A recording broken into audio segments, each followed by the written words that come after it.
What keeps us healthy and happy as we go through life? If you were going to invest now in your future best self, where would you put your time and your energy? There was a recent survey of millennials asking them what their most important life goals were. And over 80% said that a major life goal for them was to get rich. And another 50% of those same young adults said that another major life goal was to become famous. And we're constantly told to lean into work, to push harder and achieve more. We're given the impression that these are the things that we need to go after in order to have a good life. Pictures of entire lives, of the choices that people make and how those choices work out for them, those pictures are almost impossible to get. Most of what we know about human life, we know from asking people to remember the past. And as we know, hindsight is anything but 20/20. We forget vast amounts of what happens to us in life, and sometimes memory is downright creative. But what if we could watch entire lives as they unfold through time? What if we could study people from the time that they were teenagers all the way into old age to see what really keeps people happy and healthy? We did that. The Harvard study of adult development may be the longest study of adult life that's ever been done. For 75 years, we've tracked the lives of 724 men. Year after year, asking about their work, their home lives, their health, and of course, asking all along the way without knowing how their life stories were going to turn out. Studies like this are exceedingly rare. Almost all projects of this kind fall apart within a decade because too many people drop out of the study, or funding for the research dries up, or the researchers get distracted, or they die, and nobody moves the ball further down the field. But through a combination of luck and the persistence of several generations of researchers, this study has survived. About 60 of our original 724 men are still alive, still participating in the study, most of them in their 90s. And we are now beginning to study the more than 2,000 children of these men. And I'm the fourth director of the study. Since 1938, we've tracked the lives of two groups of men. The first group started in the study when they were sophomores at Harvard College. They all finished college during World War II, and then most went off to serve in the war. And the second group that we've followed was a group of boys from Boston's poorest neighborhoods. Boys who were chosen for the study specifically because they were from some of the most troubled and disadvantaged families in the Boston of the 1930s. Most lived in tenements, many without hot and cold running water. When they entered the study, all of these teenagers were interviewed, they were given medical exams. We went to their homes and we interviewed their parents. And then these teenagers grew up into adults who entered all walks of life. They became factory workers and lawyers and bricklayers and doctors, one president of the United States. Some developed alcoholism, a few developed schizophrenia. Some climbed the social ladder from the bottom all the way to the very top, and some made that journey in the opposite direction.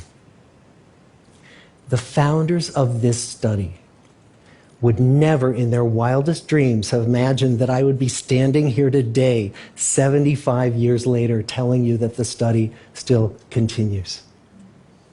Every 2 years, our patient and dedicated research staff calls up our men and asks them if we can send them yet one more set of questions about their lives. Many of the inner city Boston men ask us, "Why do you keep wanting to study me? My life just isn't that interesting." The Harvard men never asked that question.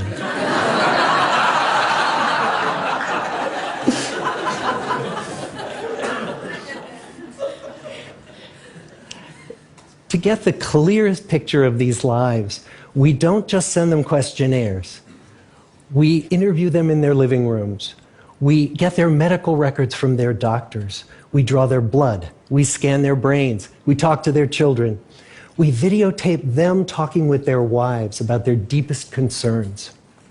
And when, about a decade ago, we finally asked the wives if they would join us as members of the study, many of the women said, "You know, it's about time." So what have we learned? What are the lessons that come from the tens of thousands of pages of information that we've generated on these lives? Well, the lessons aren't about wealth or fame or working harder and harder. The clearest message that we get from this 75-year study is this: good relationships keep us happier and healthier, period. We've learned 3 big lessons about relationships. The first is that social connections are really good for us and that loneliness kills. It turns out that people who are more socially connected to family, to friends, to community are happier, they're physically healthier, and they live longer than people who are less well connected. And the experience of loneliness turns out to be toxic. People who are more isolated than they want to be from others find that they are less happy, their health declines earlier in midlife, their brain functioning declines sooner, and they live shorter lives than people who are not lonely. And the sad fact is that at any given time, more than 1 in 5 Americans will report that they're lonely. And we know that you can be lonely in a crowd and you can be lonely in a marriage. So the second big lesson that we learned is that it's not just the number of friends you have, and it's not whether or not you're in a committed relationship, but it's the quality of your close relationships that matters. It turns out that living in the midst of conflict is really bad for our health. High conflict marriages, for example, without much affection, turn out to be very bad for our health, perhaps worse than getting divorced. And living in the midst of good, warm relationships is protective. Once we had followed our men all the way into their 80s, we wanted to look back at them at midlife and to see if we could predict who was going to grow into a happy, healthy octogenarian and who wasn't. And when we gathered together everything we knew about them at age 50, it wasn't their middle-aged cholesterol levels that predicted how they were going to grow old. It was how satisfied they were in their relationships. The people who were the most satisfied in their relationships at age 50 were the healthiest at age 80. And good, close relationships seem to buffer us from some of the slings and arrows of getting old. Our most happily partnered men and women reported in their 80s that on the days when they had more physical pain, their moods stayed just as happy. But the people who were in unhappy relationships, on the days when they reported more physical pain, it was magnified by more emotional pain. And the third big lesson that we learn about relationships and our health is that good relationships don't just protect our bodies, they protect our brains. It turns out that being in a securely attached relationship to another person in your 80s is protective. That the people who are in relationships where they really feel they can count on the other person in times of need, those people's memories stay sharper longer. And the people in relationships where they feel they really can't count on the other one, those are the people who experience earlier memory decline. And those good relationships, they don't have to be smooth all the time. Some of our octogenarian couples could bicker with each other day in and day out. But as long as they felt that they could really count on the other when the going got tough, those arguments didn't take a toll on their memories. So, this message that good, close relationships are good for our health and well-being, this is wisdom that's as old as the hills. Why is this so hard to get and so easy to ignore? Well, we're human. What we'd really like is a quick fix, something we can get that'll make our lives good and keep them that way. Relationships are messy and they're complicated, and the hard work of tending to family and friends, that's not sexy or glamorous. It's also lifelong. It never ends. The people in our 75-year study who were the happiest in retirement were the people who had actively worked to replace workmates with new playmates. Just like the millennials in that recent survey, many of our men, when they were starting out as young adults, really believed that fame and wealth and high achievement were what they needed to go after to have a good life. But over and over these 75 years, our study has shown that the people who fared the best were the people who leaned into relationships with family, with friends, with community. So what about you? Let's say you're 25, or you're 40, or you're 60. What might leaning into relationships even look like? Well, the possibilities are practically endless.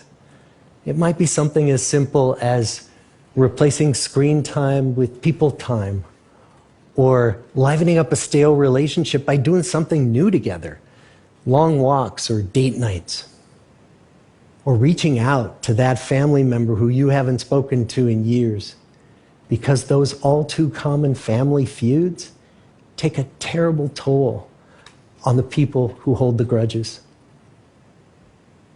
I'd like to close with a quote from Mark Twain. More than a century ago, he was looking back on his life, and he wrote this: "There isn't time. So brief is life for bickerings, apologies, heartburnings, callings to account.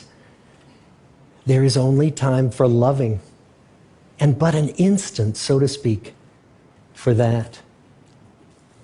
The good life is built with good relationships."